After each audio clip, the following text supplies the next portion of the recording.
మాతృమూర్తులను చూసిన తర్వాత వచ్చిన ఊపి వేరు. ఇక్కడ మీకు చెప్పాల్సిన విషయాలు ఎక్కువగా ఉన్నాయి. అంటే వాళ్ళకి ఎక్కడ మీకు కనపడదు, ఒక భారతదేశంలో వాళ్ళ పేరు వెళ్ళిన తర్వాత మీరు బాగా అలవాటు పడిన తర్వాత అప్పుడు చెప్తారు. అదేంటో తెలుసా,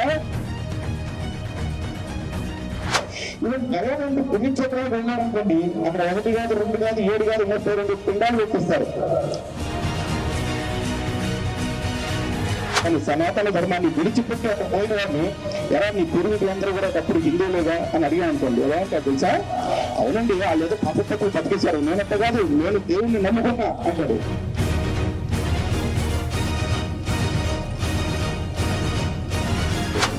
ఒక దొంగ, సముద్రపు దొంగవాడు పడవ వేసుకుని అక్కడ నది మీదుగా గుడి దగ్గరికి వచ్చి ఆక్రమించుకోవడానికి వచ్చి ఆ గుడి అపవిత్రం చేస్తా ఉంటే ఆ సమాధుల కింద బయటను కూడా తెలియదు. ఆ సమాధులకు మొక్కితేనే అక్కడ పంచారెత్తి నాటితేనే పనులు అయిపోతాయని చెప్తా ఉంటే మనం వెళ్ళిపోయి ఎర్రి గొర్రెలాగా అక్కడ వేలాడుతూ ఉన్నాడు. కానీ అలా ఇంకో జాతండి నేను చెప్పే కదా, సెక్యులర్ అని చెప్పేసి ఈ లాభాలు అసలు మనం చూడలేదు.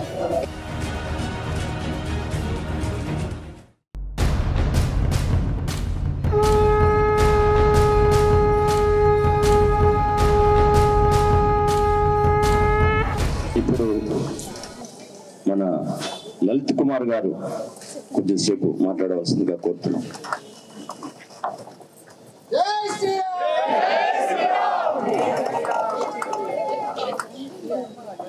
అందరికి జై శ్రీరామ్ గట్టిగా చెప్పొచ్చండి. జై శ్రీరామ్. చాలు, ఈ మాత్రం సౌండ్ ఉండాలి.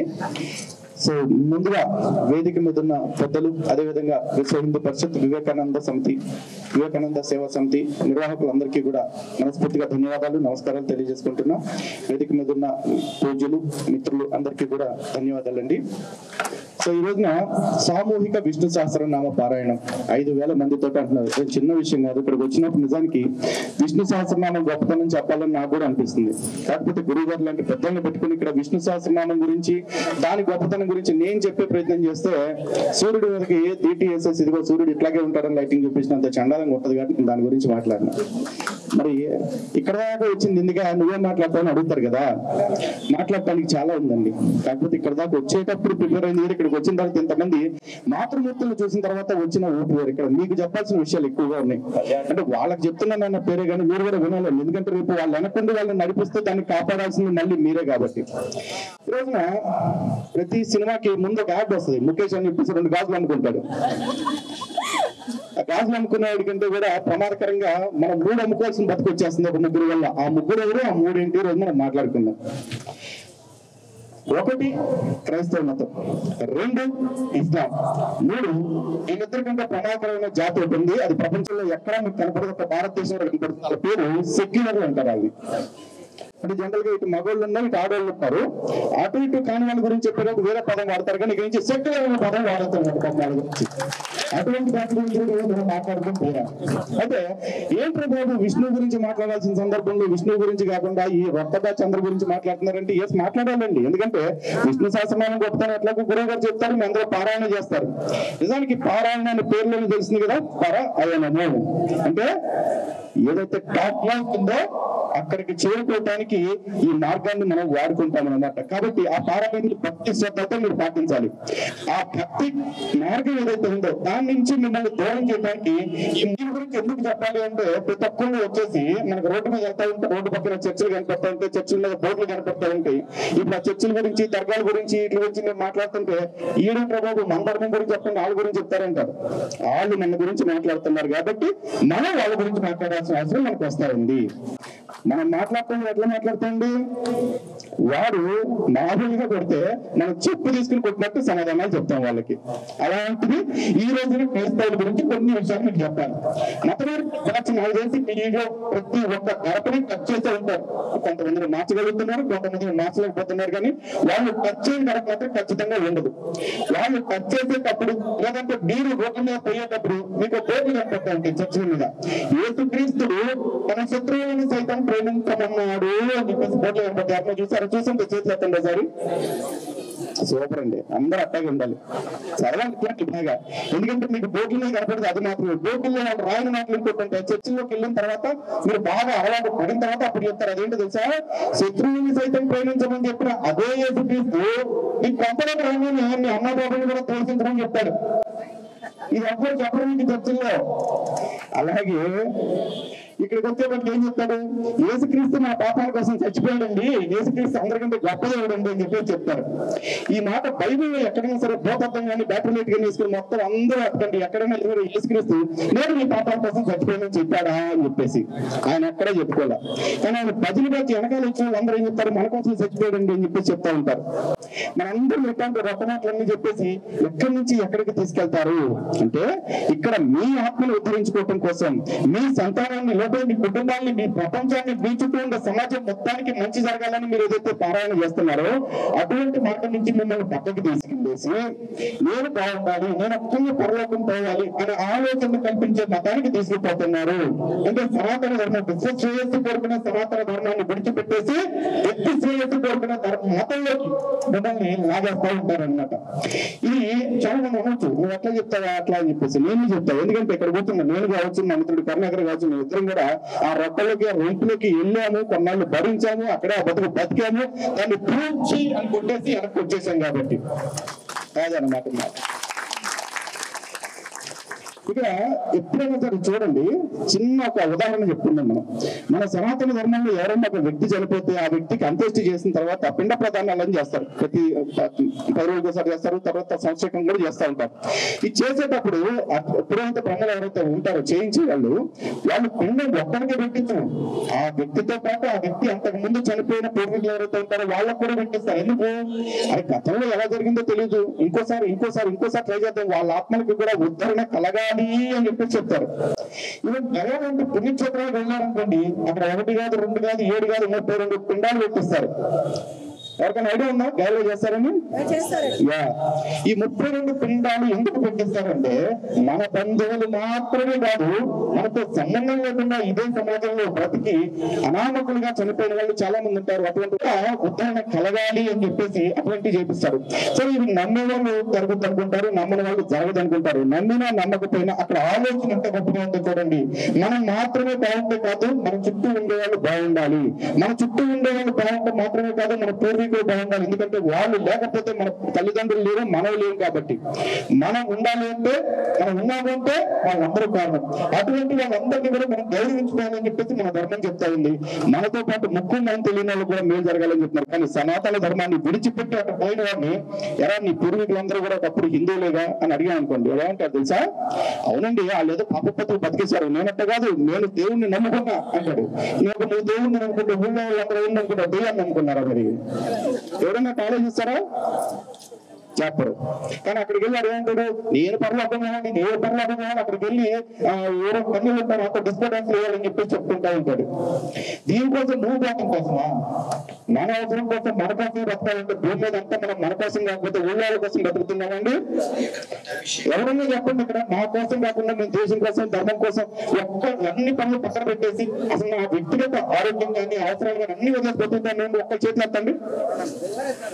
ఎవరు ఎత్తరు. భూమి మీద అంతా మనం మన కోసం బతుకుతున్నాము. అసలు అక్కడికి వెళ్ళేది కూడా మన కోసం బతకటం అయితే బతకటం కంటే సాగడం మెరుగు ఇంకా నిజంగా. అలాంటి మతంలోకి మనం మార్చుకోవడానికి పోతా ఉన్నారు. ఈ మతంలోకి పోయేటప్పుడు నాకు చెప్పే కదా, మనం 3 అనుకుంటున్నాం అని చెప్పేసి, ఒకటేంటో తెలుసండి, మన గతాన్ని నమ్మేసుకుంటున్నాం. 2 మన భవిష్యత్తును నమ్మేసుకుంటున్నాం. 3 మన వర్తమానాన్ని కూడా మనం బతకకుండా బానిసత్వంలో గెలిపోయి దాన్ని కూడా తాకట్టు పెట్టేస్తాం. విదేశాల పాదాల దగ్గర, ఈ విదేశీ మతాల పాదాల దగ్గర తాకట్టు పెట్టి బతుకుతున్నాం. ఇలాంటి బతుకులోకి మనం దిబ్బుతున్న మన పాపిష్టి మతాలు, పాషండ మతాలు ఏవైతే ఉన్నాయో వాటి గురించి మన వాళ్ళకి అవకాశం దొరికిన ప్రతి వేదిక మీద మాలాంటి వాళ్ళు చెప్పడం తప్ప ఒప్ప చెప్పిందమ్మ. తప్పంటే తప్పని చెప్పండి. అంతేనా? యా, ఇక్కడ యాక్చువల్లీ మేము ప్రిపేర్ అయ్యి వచ్చింది వేరు, ఒక అరగంట గంట మాట్లాడటానికి అవకాశం ఉంటుంది అనుకున్నాను. ఎందుకంటే మన హిందూ ధర్మానికి కలిగే సమస్యల గురించి చెప్పాలంటే 1 గంట 2 గంటలు ఎట్లాగో సరిపోదు, రోజంతా కావాలి మాకు. కానీ అట్లీస్ట్ 1 గంట వస్తే మ్యాక్సిమం కవర్ చేయడానికి ఉంటుందని చెప్పేసి అనుకున్నాను. కానీ కాలాతీతం అయిపోవటం వల్ల కొద్ది సమయం ఇవ్వడంతో ఆ తక్కువ సమయాన్ని వినియోగించుకుందామని ఫిక్స్ అయ్యాను. ఇక రెండోది, ఇస్లాం గురించి మనం మాట్లాడుకోవాలి. ఇస్లాం గురించి ఎందుకు మాట్లాడుకోవాలంటే, మీలో చాలా మందికి కొంతమంది శత్రువులు కనపడతారు, కొంతమంది శత్రువులు కనపడరు. ఈ రోజున ఇక్కడే మనం చూసుకుంటా ఉంటే దర్గాల గురించి ఎంతమందికి తెలిసి చేతులు ఎత్తండి. దర్గాలకు ఒకసారి 2 చేతులు ఎత్తండి తెలిసిన వాళ్ళు కాదు. బాబు వెళ్ళిన వాళ్ళు చేతులు ఎత్తండి ఒక్కసారి. చాలా మందికి ఇక్కడ దర్గాలకి వెళ్తున్నారు కదా, ఏమన్నా న్యాయంగా ఒక్కసారి ఆలోచించండి. ఆ దర్గాల్లో కొన్ని దర్గాలు ఎగ్జాంపుల్ చెప్తాను మీకు. ఒక అలంపూర్ అని ఒక దేవాలయం ఉంది మనకి, శక్తిపీఠం. ఆ శక్తిపీఠంలో కర్నూలు దగ్గర ఆ శక్తిపీఠము, మనకి అష్టాదశ శక్తిపీఠాలు ఉన్నాయి కదా 18, అంత పవిత్రమైన శక్తిపీఠంలో ఒక సమాధి ఎలా వచ్చింది ఎప్పుడైనా ఆలోచించారా? లేదు. ఒక దొంగ, సముద్రపు దొంగవాడు పడవలు వేసుకుని అక్కడ నది మీదుగా గుడి దగ్గరికి వచ్చి ఆక్రమించుకోవడానికి వచ్చి ఆ గుడి అపవిత్రం చేస్తా ఉంటే అక్కడ వాళ్ళు మన వాళ్ళని కొట్టి చంపేస్తే త్వరగా నువ్వు మా వాళ్ళని చంపుతావా అని హిందువుల మీద పంతంతో అప్పుడు బలిపెట్టి ఒక తురకరాజు పరాదేశం నుంచి వచ్చి మన మీద పెత్తనం చేస్తున్నవాడు అక్కడే వాడి సమాధిని కట్టిపించి మొత్తం ఇక్కడ అని చెప్పి చెప్తా ఉంటే మనం ఏం చేస్తా ఉన్నాం, మన వాళ్ళ త్యాగాన్ని పక్కన పెట్టేసి ఈయన పొగుడుతూ ఉన్నాం, ఆడికి మొక్కుతా ఉన్నాం. అక్కడికి వెళ్ళి వాళ్ళ సమాధులు నాకుతా ఉన్నారు. లిటరల్ గా చెప్పాలి అంటే ఇదా మన బతుకు. ఈ దేశపు త్యాగాల కోసం, ఈ దేశం కోసం త్యాగాలు చేసి ఈ దేశం కోసం ప్రాణాలు ఇచ్చిన వాళ్ళు ఇంతకంటే నీచం ఇంకొక ఎప్పుడు ఆలోచించారా ఎవరన్నా సరే? ఇప్పటి నుంచి అయినా సరే మారండి. దర్గాలు పెట్టి దర్గా వెనకాల కూడా మన బానిసత్వాన్ని గుర్తు చేసే ఒక కథ ఉంటుంది. ఇది అలంపూర్లో మాత్రమే కాదు, వేరేవాడ ఒక ప్రదేశం ఉంది. అక్కడ రాజరాజేశ్వర స్వామి అని చెప్పి పెద్ద శివాలయం. ఆ శివాలయంలో శివలింగాన్ని అపవిత్రం చేయడానికి ఒక త్రాస్తుడు వస్తే ఆ త్రాస్తుని మన వాళ్ళు కొట్టి చంపితే పొడి తీసుకుని ఆ చీపుడితో కొంత కొట్టించుకుంటా ఉన్నాం. ఇది మన బానిసత్వం, ఇది మన బతుకు. ఇలా బ్రతకడానికి అలవాటు పడిపోయిన ప్రతి బానిసత్వం కథ ఇప్పటి నుంచి పొరపడానికి ప్రయత్నం చేయాలనే మా తప్పన. దానికోసం మనం బతుకుతా ఉన్నాం.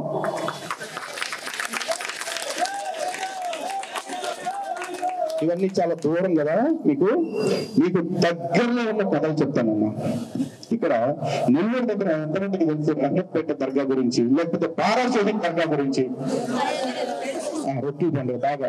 ఆ రొట్టెల గురించి కూడా నిన్న చేసినట్టు ఏం రొట్టె ఉంటుందా? 1000 రొట్టి, పిల్లలు రొట్టించే రొట్టి, పాడిగట్టే రొట్టి, అన్ని రొట్టెలు ఉంటాయి అన్నమాట. ఈ రొట్టెలన్నింటినీ కట్టించుకుని మనం ఏం చేస్తామంటే అవి తీసుకెళ్తే పని అయిపోతుంటే పని ఎవరెవరో చెప్తుంది. ఎప్పటి నుంచి పిల్లలు పెట్టకపోతే రొట్టె పట్టుకెళ్ళాక పిల్లలు పుట్టాడంట. ఈ కథ ఏంటంటే ఆ మ్యాజిక్ కింద తెలియట్లా. మరి ఇన్ని ఉంటే ఇన్ఫర్టిలిటీ సెంటర్స్ అన్ని ఎందుకు అట్ట కలకలు ఆడిపోతున్నాయి? డాక్టర్లు అందరూ అవి మానేసి రొట్టెల వ్యాపారం పెట్టుకుంటే సరిపోతుందిగా. నేను అక్కడి దాకా వెళ్ళిన తర్వాత మనం వాళ్ళు ఏమంటాము, దాని పేరు పారాశోహిక్ దర్గా. అంటే షహీద్ అంటే తెలుసు కదా, అమరవీరుడు అని చెప్పేసి అంటారనమాట. మన కర్మ ఏంటంటే మన దేశం కోసం నవ్వుతూ ఉడికెళ్ళిపోయేవాడిన భగత్ సింగ్ ని లేదా రాజ్ గురు సుఖదేవ్ ఎవరైతే ఉన్నారో వాళ్ళని షహీద్ అంటున్నారు. ఎవరైతే సౌదీ నుంచి ఈ దేశానికి మత ప్రచారం కోసం వచ్చి మత మార్పులు చేయడం కోసం వచ్చి ఇక్కడ వాళ్ళతో యుద్ధం చేస్తే ఒక్కసారి చచ్చిపోతే ఎవరైతే ఉన్నారో వాళ్ళని కూడా షహీద్ అని అంటున్నారు. అండ్ ఇక్కడ మన మతాన్ని నాశనం చేయడానికి వస్తే మన ధర్మానికి సంబంధించిన వీరులు వాళ్ళకి ఎదురు తిరిగి వాళ్ళని నరికి చంపారు. అక్కడ ఎంతమందికి తెలుసు స్టోరీ? భారత స్టోరీ చెప్పండి బాబు. 2 చేతులు వేసింది, చాలా గొప్ప విషయం ఇది. దర్గా గురించి తెలుసు కానీ దర్గా అంటే ఏం జరిగింది ఎవరికి తెలియదు. ఈ ఏమీ తెలియకపోవటమే వాళ్ళకి అన్ని తెలిసినట్టుగా చేస్తుంది. మన అజ్ఞానమే వాడికి విజ్ఞానం అయిపోతా ఉంది అన్నమాట. అలాగే ప్రచారం అయిపోతుంది. అది వెళ్ళగానే అక్కడ రొట్టెల చేతిలో పెడుతున్నాడు, బట్టల చేతిలో పెడుతున్నాడు, అయిపోయి నటాష్. సో ఇక్కడ భారా షహీద్ అంటే చెప్పే కదా, ఈ 12 మంది సౌదీ నుంచి వచ్చినాడు. ఇక్కడ వాళ్ళ మతాన్ని విస్తరించడం కోసం వస్తే మన వాళ్ళు వాళ్ళతో ధర్మ యుద్ధం చేస్తే ఆ ధర్మ యుద్ధంలో ఒక్కసారి చచ్చిపోయారు. ఆ తర్వాత 100 సంవత్సరాలు వాళ్ళు సమాధి కట్టారు. అప్పుడు వాళ్ళు సవాలు మిగిలిన కూడా తెలియదు. ఆ సమాధుల కింద వాళ్ళ బయటలు కూడా తెలియదు.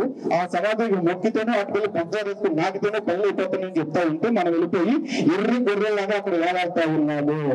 కానీ అక్కడ జరుగుతుంది ఏంటో తెలుసమ్మా, మన వాళ్ళందరినీ తెలియకుండానే దర్గాకి దగ్గర చేస్తున్నారు. ఆ దర్గా నుంచి ఆ తర్వాత మసీదుకి ఆకర్షిస్తా ఉన్నారు. అక్కడి నుంచి మన బుర్రలోకి మనాదులు ఎక్కిస్తా ఉన్నారు. ఈ బానిసత్వంలోకి ఈ బానిసత్వం నుంచి మనం బయటపడాలి. లేదంటే మన ప్రతి ఆడపిల్ల ఒడ్డు కాకపోతే కలకల్లాడిపోయే మహాలక్ష్మి లాంటి ఆడపిల్లలందరూ కూడా డేటా మాత్రమే బందీ అయిపోయే ప్రమాదం ఉంది. దాని పేరు లవ్ జిహాద్. ఈ లవ్ జిహాద్ అంటే మతం మార్చడం కోసం ప్రేమించడం, లేదా ప్రేమించి పెళ్లి చేసుకునే మతం మార్చడం. దీని గురించి ప్రతి ఒక్కరికి తెలియాలి. అది ఇలా బహిరంగ వేదికల మీద మాట్లాడుకునే స్థితికి ప్రతి హిందువు రావాలి. ఇది మా తపన, మా తాపత్రయం, మా పోరాటం, మా ప్రయత్నం. దానికోసం మా ప్రాణాలు చేయడం పర్వాలేదు. ఇలాంటి బానిసత్వపు ఆనవాళ్ళు అడుగడుగునా మనకి కనపడతా ఉంటాయి. అలా అడుగడుగునా కనపడే వాటిని అన్నింటినీ కూడా ప్రతి చోట ప్రశ్నించుకుంటూ వెళ్తున్నాం. కానీ మాకు ఎక్కడా సమాధానాలు దొరకట్లా. ఇదే టైంలో మీకు ఇంకోటి తెలియాలి, అదే పేర్ల గురించి. ఇప్పుడు మేము నడుస్తూ ఉంటే అన్ని అయిపోతాయని చెప్పేసి అనుకుంటారు. మీకు అంత గొడవ ఉంటే ఇంట్లోనే ముప్పులు వేసుకుని ఒకసారి నడిచి చూడండి ఎక్కడ ఉండిద్దే. ఏం ఉండదండి అక్కడికి వెళ్తే. వీళ్ళందరూ ఆ పండుగ చేసుకోవడానికి కారణం ఏంటంటే నవప్రాప్తికి సంబంధించిన వారసులు ఎవరో ఉంటారు, హుస్సేన్ అని చెప్పేసి. ఆ యుద్ధంలో ఒక యుద్ధంలో ఎవరో చంపేశారంట. యుద్ధంలో ఎవరో ఒకటి చస్తాడు కానీ ఎవరో కాకుండా చేసుకోవడానికి అయితే యుద్ధం ఎందుకు చెప్పండి. ఆ యుద్ధం చేస్తే చస్తా ఉంటే ఇద్దరు చచ్చిపోయారని చెప్పేసి వాళ్ళ జ్ఞాపకార్థంగా వీళ్ళు ప్రతి సంవత్సరం ప్లేన్ వేసుకుని కోసుకుంటా ఉంటారు. వాళ్ళ పండుగలకి మనం ఏం చేసేదండి. చాలా మంది అంటారు ఏమంటే ఆ మతాల గురించి మనకెందుకు ఉంది అని చెప్పేసి. ఆ మతాల గురించి మామిడి నాకు అక్కర్లా. ఆ మతాల్లో మా వాళ్ళని తీసుకెళ్తే అక్కడ చేస్తున్నారు కాబట్టి మాట్లాడాల్సి వస్తుంది. ఒక ముస్లిం ఉండాలని నేను కోరుకుంటా. ఒక క్రైస్తవుడిగా ఉంటే నాకు అభ్యంతరం లేదు, నేను సంతోషిస్తా. కానీ ఒక హిందువుగా కాకుండా ఒక క్రైస్తవుడిగా ముస్లింలను బతకాలి అని బతికించేలా చేయాలని చెప్పేసి కష్టపడుతుంటే నేను ప్రశ్నించకుండా ఏం చేస్తా చెప్పండి మీరే. ఇది ఇంకో పుస్తకం తెలుసా, ఆ హుస్సేన్ చెప్పింది ఏ క్రైస్తవుడు యూదుడు హిందువులు కాదండి, మళ్ళీ ఆమె అమ్మప్రాప్త వారసులే. ఆ ముస్లింలు అల్లాన్ని పెట్టుకుని చచ్చిపోతేనే ఆ యుద్ధం జరిగింది. అల్లాన్ని పెట్టుకుంటేనే ఇద్దరు ప్రాణాలు పోయినాయి. ఆ ఇద్దరు ప్రాణాల వరకు మన ప్రాణం మీదకి వచ్చింది. ప్రతి సంవత్సరం మనం చేసుకోవాల్సి వస్తుంది ఇక్కడికి వచ్చేటట్టు. ఇది కారణం అన్నమాట. ఇక ఈ పరిస్థితి ఇంకా చెప్పుకుంటూ పోతే కలుపు దించుకుంటే కాలం మీద పడినట్టు అయిపోతా ఉంటుంది. ఇక లాస్ట్ ఇంకో జాతి ఉంది, ఇలా చెప్పే కదా సెక్యులర్ అని చెప్పేసి. ఈ లాసాలు అసలు మనం చూడలేట. ఎక్కడికి ఎక్కినా సరే ఇలా క్రిస్టియానిటీ అంటే ఏంటో తెలియదు, ఇస్లాం అంటే ఏంటో తెలియదు, హిందుత్వం అంటే ఏంటో తెలియదు. స్టేజ్ ఎక్కడికైనా మొదలెడతారు అన్ని మతాల్లో మంచిగా చెప్తారండి, అందరి దేవుళ్ళు ఒకటేనండి అని చెప్పి చెప్తారు. ఎట్లవుతారు చెప్పండి అందరి దేవుళ్ళు ఒకటి? అండ్ కృష్ణుడు కంసుడు ఒకటి అవుతారా? రాముడు ఒకటి అవుతారా? అవ్వరు కదా. మరి ఏసు రాముడు, ఏసు కృష్ణుడు, అలాగే అల్లా వెంకటేశ్వర స్వామి ఎట్లా ఒకటి అవుతారు? అవ్వరు. కానీ వీళ్ళకి సెక్యులరిజం అంటే ఏంటో తెలియదు, మతాలు అంటే ఏంటో తెలియదు, మతాల సిద్ధాంతాలు అంటే ఏంటో తెలియకుండా వాగేస్తా ఉంటారు. ఇంకా ఎన్నో చెప్పాలని నాకు ఉంది, కాకపోతే ఇప్పటికే బాగా కాలాతీతం అయిపోయింది. మళ్ళీ ఒకసారి చిన్న డిస్క్లైమర్. ప్రతిసారి మొదట్లో అడుగుతాయి కదా ముగింపు అనమాట. నా ప్రసంగాలు కొంచెం బోరింగ్ గానే ఉంటాయి, ఏమీ అనుకోవద్దు. ఎందుకంటే మేము కర్ణం గురించి చెప్తాం కాబట్టి ఆ పద్ధతి. సినిమాల గురించి, హీరోయిన్ల గురించి, లేకపోతే మసాలా స్టోరీల గురించి చెప్తే అదొకనమాట. కాబట్టి కొంచెం ఓపికగా చివరిగా అందరూ మాట్లాడుతున్నప్పుడు వినండి, ఉన్నది పాటించండి. ఇక్కడ ఉన్నది ఇంకో 50 మందికి, 100 మందికి, ఎంత మందికి వీలైతే అంతమందికి చెప్పే ప్రయత్నం చేయండి. అందరూ గుర్తుపెట్టుకోవాల్సింది జై శ్రీరామ్, భారత్ మాతా కీ.